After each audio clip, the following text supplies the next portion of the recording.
Friends మనవి పనికిరాని బతుకులే. నిజంగా నాకు కొన్నిసార్లు అనిపిస్తుంటుంది ఈ రిలేషన్, ఈ బంధాలు ఎట్లా మారిపోతున్నాయంటే కమర్షియల్.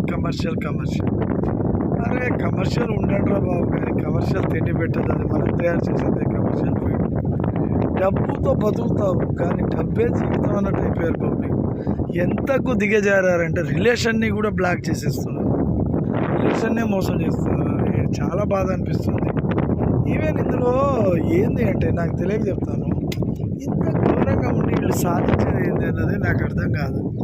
మిత్రులారా, ఎప్పుడైనా దేశంలో భవిష్యత్తు అనేది ఇలాంటి వాటి వల్ల ఏదో సాధిద్దామన్న ఆలోచనలు ఉన్నోళ్ళు దయచేసి, చాలా ఎక్కువ అనిపిస్తుంది నాకు, ఇలాంటి వాళ్ళు ఎక్కువ ఉన్నారు. మొన్న మా అత్తోళ్ళ బాబు వాళ్ళ పెళ్ళి ఉంటే కనీసం పిలవలే, మాకు పిలవలే. వాళ్ళకంటే తక్కువేం లేము మేము, ఒకప్పుడు మన దగ్గర బతికిన వాళ్ళే. కానీ ఇలా వాళ్ళకు ₹1 వచ్చింది. అరే ₹1 వచ్చింది, మన దగ్గర ₹100 ఉండొచ్చు, వాళ్ళ దగ్గర ₹1 ఉంది. ఆ ₹100కే ఎవరిని పిలుచుడు మానేసారు. అంటే పబ్లిక్ నేచర్ చెప్తున్నా. ఈ చిన్నప్పుడు మా తాత ఒక కథ చెప్పేవాడు. ఒకడికి కాళ్ళు లేవంట, వికలాంగుడు అంటే హ్యాండిక్యాప్డ్. ఆయన కాళ్ళు లేవు అని చెప్పి అందరి స్నేహితులు సరదాగా ఈత కొడుతుంటే ఈయనకన్నీ బట్టలు ఇచ్చారంట, పట్టుకోండి అని. పట్టుకుంటూ అక్కడ కూర్చొని బయట చప్పట్లు కొడుతున్నాడంట. అది చూసిన దేవుడికి, అరే ఈడు చప్పట్లు కొడుతుంటే పాపం ఈయన కూడా కాళ్ళు ఇచ్చుంటే ఈయన కూడా ఈత కొట్టేవాడు కదా. తీరా సరే ఇక నీ చేసిన పొరపాటు అనుకుందాం అనుకుని విధిరాతను మార్చి కాళ్ళు చేతులు ఇస్తే పైనుండి కిందకు దూకి లోపల ఆ ఈత కొట్టే వాళ్ళందరినీ లోపల ముంచుకుంటూ పోయినట్టు, లోపలందరినీ మూస్తున్నట్టు. అప్పుడు దేవుడు అనిపించిందంట, బాబు వీళ్ళను ఎవరిని ఎక్కడ ఉంచాలి అన్నది నిజంగా ఇది అట్లే చేయాలనిపించిందంట. ఇది ఎందుకు చెప్తున్నానంటే సందర్భానుసారం నాకు అనిపించింది. ఎంత ఇదిగా ఉన్నారు ఫ్రెండ్స్, రియల్లీ. నేను చెప్తున్నాను కదా, పల్లెటూరులో వెళ్తుంటే ఒకప్పుడు ఫుల్ హ్యాపీ ఉండేది నాకు, ఇప్పటికీ ఉంది, అదేం ప్రాబ్లం కాదు. బట్ కొంచెం ఫిజికల్గా వెళ్ళిపోతుంది మొత్తం ప్రపంచము ఫిజికల్ వైపు దూసుకోపోతుంది. ఫిజికల్ మీన్స్ వీటితో నాకు అవసరం డబ్బు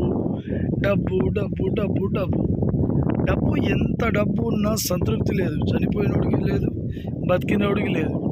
ఉన్నోడేమో తినిసావాడు, లేనివాడేమో ఇది చేస్తావాడు. కానీ అందరూ ఏది చేసినా, ఎప్పుడు ఎన్ని చేసినా రిలేషన్లు. మా ఇంట్లో మా మేడం కూడా చెప్తున్నా, మా మిస్సెస్కి, తను ఏమంటుంది, వాళ్ళందరూ అట్లా మాడారు, నువ్వెందుకు అట్లా ఉంటావు అంటది. నేనేమంటానంటే కనీసం మనమైన మనుషులుగా బతుకుతాం.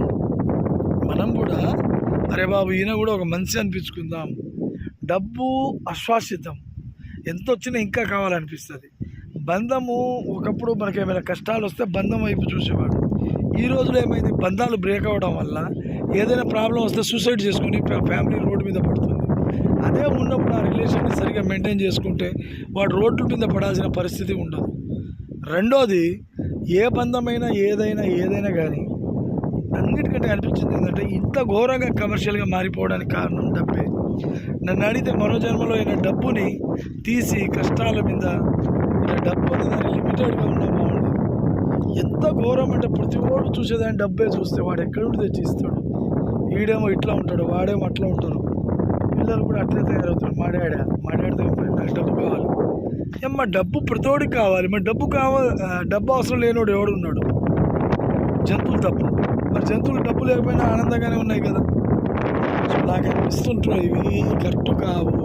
ఎలాంటి బంధాలు నిలవాలన్నా కూడా కావాల్సింది డబ్బు మాత్రమే కాదు.